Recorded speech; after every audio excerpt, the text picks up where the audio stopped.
I was a member of MS-13 at one point.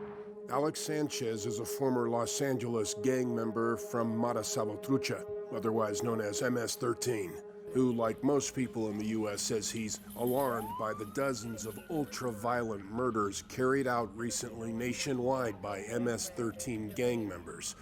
18 murders alone in Long Island, New York, more than a half dozen in Washington, D.C., and 24 murders in Los Angeles and Southern California. Many of the victims hacked to death with machetes. That's been the calling card, killing method of choice for MS-13 gang members for decades now. We used to get into rumbles, and sometimes we will meet up in parks, and everybody will show up, and knives were drawn, machetes were drawn. You know, you have somebody that's hit it with a machete. It's not a cute thing to see. Based on FBI and police investigations across the country, a majority of the murders committed by MS-13 gang members are said to have been carried out against victims who either refused to join the gang or because they were trying to leave the gang. Well, the fear of leaving the gang is always there. You know, I had it when I approached them and told them I expected a beating, because I have done beatings on the other gang members. But the reason why most of gang members get killed behind it is when there is suspicion that they might be collaborating with law enforcement. There is suspicion that they have disrespected some way the gang, right? And those are the issues that could get you killed. Sanchez is one of a number of former gang members we've spoken to about the dangers of leaving a gang, whether MS-13 or other street gangs like those here in San Diego, California. One former San Diego gang member, Robert Ontiveros. It's not that easy to leave the gang. I've been stabbed, I've been shot, I've been hit over the head with a baseball bat. Ontiveros says he became a gang member in San Diego when he was just 14 years old. Back when I was 14, got caught up into the gangs, didn't want to be at the house. My father was an alcoholic, just didn't want to be there, and just ran the streets and trying to make a name for myself. He says he survived what he calls several near-death experiences, including a drive-by murder attempt. A shooting where we're just sitting at a house, you know, in the front, somebody pulls up and just sprays us. And how I did not get hit at that time, I don't know. Ontiveros says he was facing life in prison after one particularly violent fight with a rival gang member here on the streets of San Diego. It was a mutual combat fight, is what they call it, but really I cracked him over the head. He came back stronger and had a 2x4 with nails in it. I turn around and boom, I get cracked. First thing, instinct for me, I'm always packing, and I didn't have a gun, thank God, probably I would have shot him. I had a knife, and so I just started, you know, handling my business. There was a change when I was looking at life in prison, so 25 to life.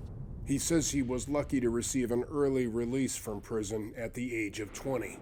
But his greatest challenge, he says, was when he had to tell his fellow gang members he was leaving the gang, that he was no longer a part of them, no longer the violent gang member nicknamed Termite for his destructive, violent ways that got him thrown into prison.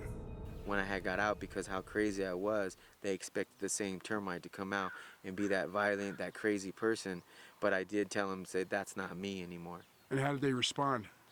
They were like, what do you mean that's not you? They was like, what? Calling me, you're weak, he's weak, and this and that, and you know, he ain't no good anymore. But you know, sometimes you just have to let that go. So, and to leave the gang, yeah, it's tough to leave the gang, because a lot of the youngsters, they're not gonna let that happen. They're just not gonna let that happen. They're gonna go back after that person that doesn't want to be from that gang, and they're gonna be like, you're a chump, you know, you're soft, and we ain't gonna let that happen. Basically, we brought you in, we've taken care of you, so now you're just gonna leave us like that and desert us.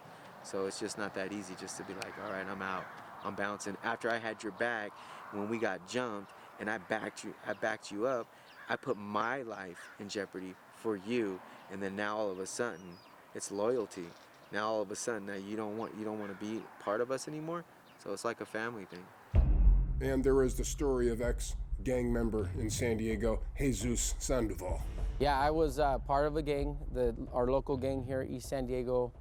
By the age of 16, I had already been shot with a double-barrel shotgun on my chest. And the doctor said if it wouldn't have been sawed off, it would have, if it was a full barrel, it would have done more damage. So the fact that it was sawed off, the pellet shot kind of spread out. And then a few months after that, I got stabbed as well. So as far as being involved with the violence, the gangs, the drugs, I was doing it all out there on the streets.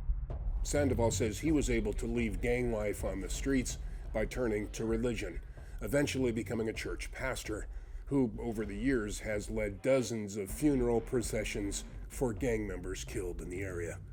Because of Sandoval's history and knowledge of gang life, the city of San Diego recently appointed him the executive director of the Commission of Gang Prevention and Intervention.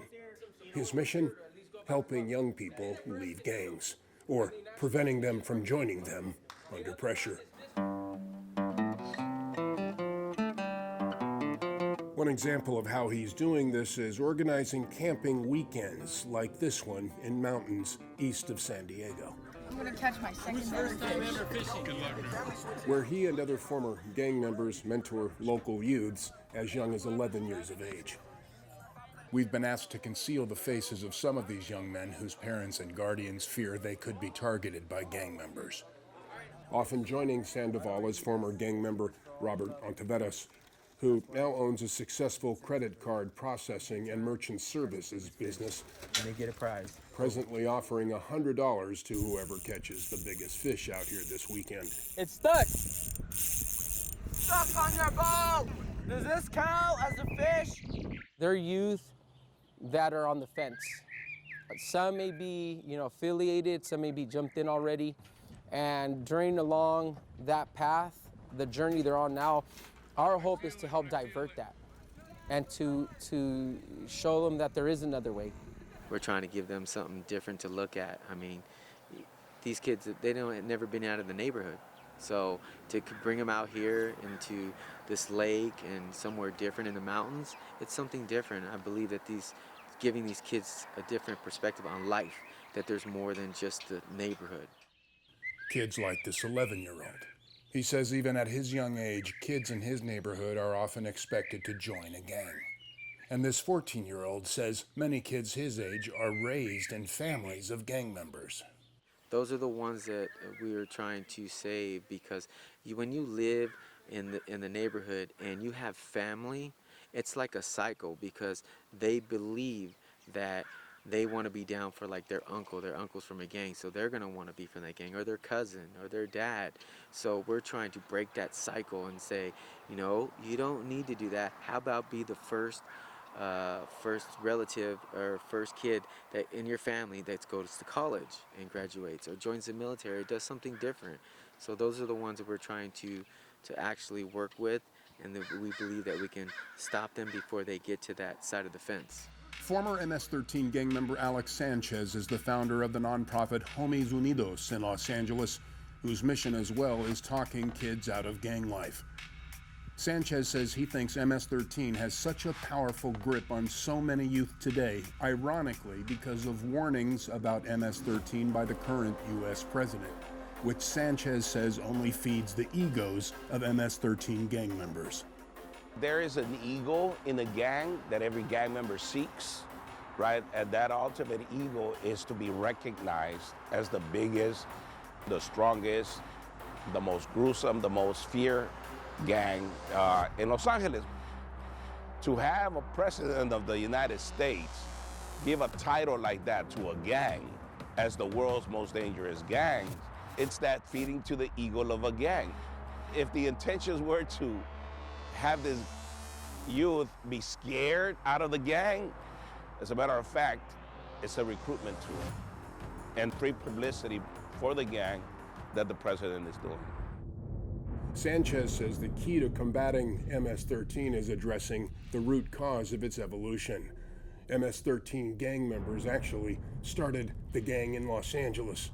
They were the children of Salvadoran refugees fleeing war in El Salvador in the 1980s, forming a gang in Los Angeles to protect Salvadorans here, strengthening further in U.S. prisons, and then deported back to El Salvador, becoming more violent, some returning to the United States with other undocumented immigrants.